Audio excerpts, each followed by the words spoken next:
Iran has just fired its most devastating coordinated missile attack yet, striking every single American military base across the Middle East in one simultaneous salvo. And what followed is something the Pentagon spent 72 hours refusing to confirm. American forces are not repositioning. They are not conducting a tactical redeployment to safer ground. They are leaving. Every installation that formed the logistical backbone of American military power in the region, the intelligence infrastructure, the air support coordination hubs, the forward command centers that Israel's military campaign has depended on since February 28th, every single one of them was hit. Al-Udeid in Qatar, al-Asad in Iraq, Al-Tanf in Syria, the Fifth Fleet facility in Bahrain, the forward logistics element in Kuwait, all of them struck in a single coordinated salvo that the entire American regional force protection architecture could not stop, and the order that was supposed to never come has now been given. American forces are withdrawing from the Middle East. The most powerful military in the history of the world has just been struck out of an entire region by Iranian ballistic missiles and drones. The administration that spent 4 weeks telling the American public that this campaign was ahead of schedule, under control, and being managed within parameters that protected American personnel is now overseeing the largest forced American military withdrawal from the Middle East in a generation. That withdrawal is happening right now.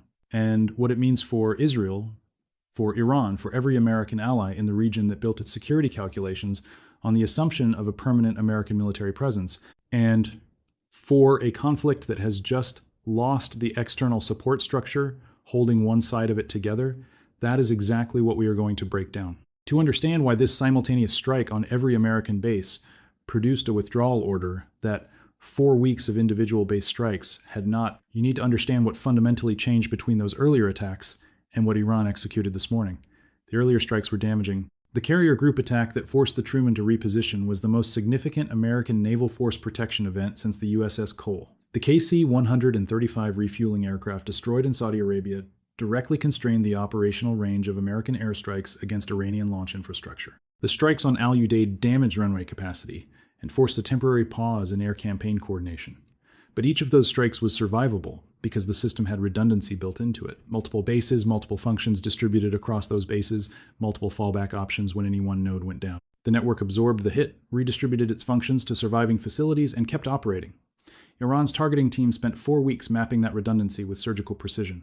They identified which functions were duplicated across which facilities. They determined which bases were primary nodes and which were fallback options. And they calculated the exact minimum number of simultaneous strikes required to exceed the total redundancy capacity of the entire regional architecture at the same time. This morning they fired that number not at one base, not at the primary node, but at every node simultaneously at a volume and coordination level specifically designed to exceed the system's total redundancy all at once. The result was not a network that lost one node and redistributed its functions. It was a network that lost every node at the same time and had nowhere left to redistribute to. A military presence with no surviving facilities is not a military presence.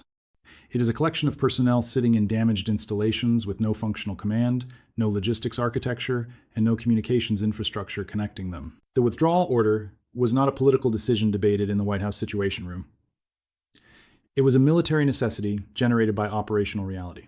You cannot run a regional military campaign from bases that have been simultaneously struck beyond their ability to function. You cannot coordinate air support, process targeting data, or maintain the command infrastructure of a forward military presence when every location's power, communications, runway, and personnel infrastructure has been degraded at the same time. The Pentagon spent 72 hours refusing to confirm the order was coming because confirming it meant admitting that the force protection architecture designed to prevent exactly this scenario had failed to prevent it.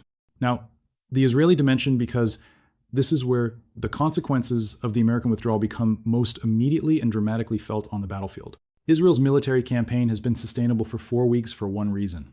It has been running on an American military support architecture that provides capabilities Israel simply cannot generate on its own.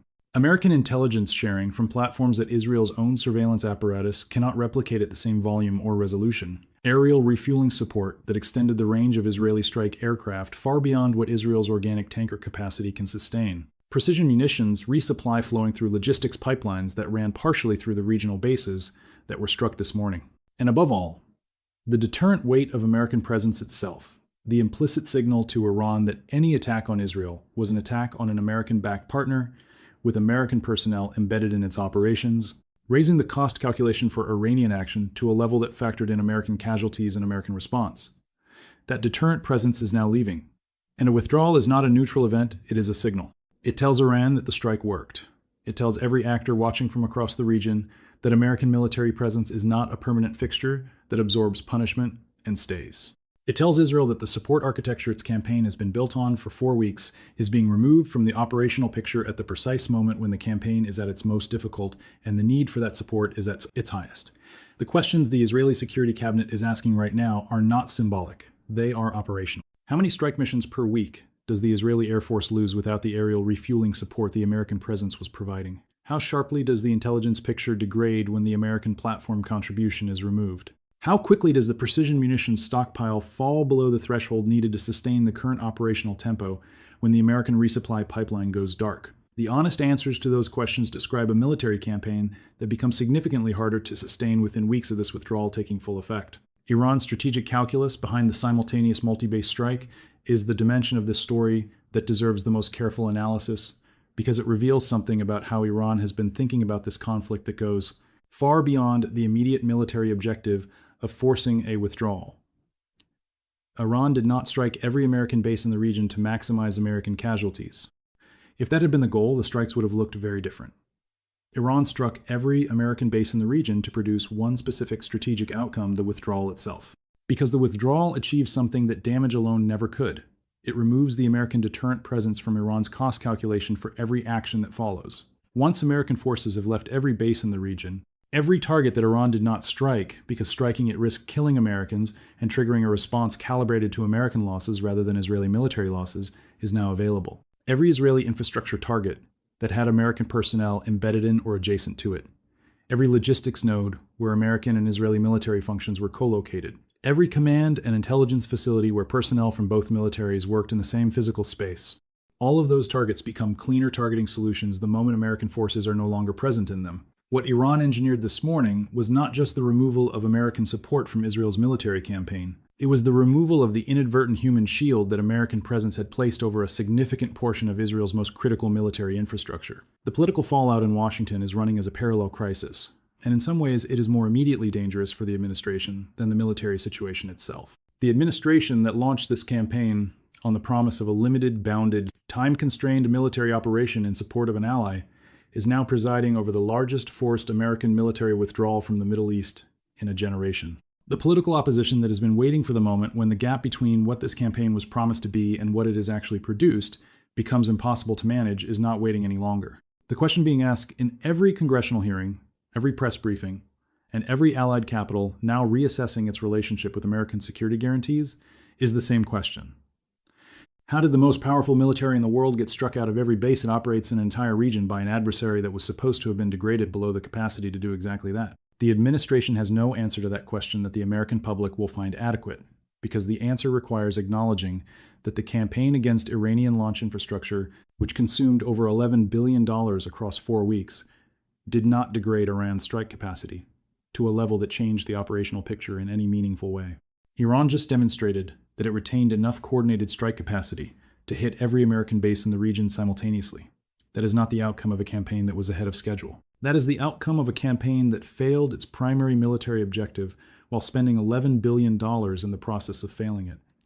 Iran has now demonstrated it can close Ben Gurion Airport. It has demonstrated it can strike Dimona twice. It has demonstrated it can hit Tel Aviv and Jerusalem simultaneously. And this morning, it has demonstrated it can strike every American base in the region at the same time and force the withdrawal of the United States military from the Middle East. The escalation ladder that produced each of those demonstrations has now reached the rung that analysts have been calling the threshold that changes everything. American forces leaving the region under fire is that threshold. And the conflict that exists on the other side of it is a fundamentally different conflict from the one that began on February 28th.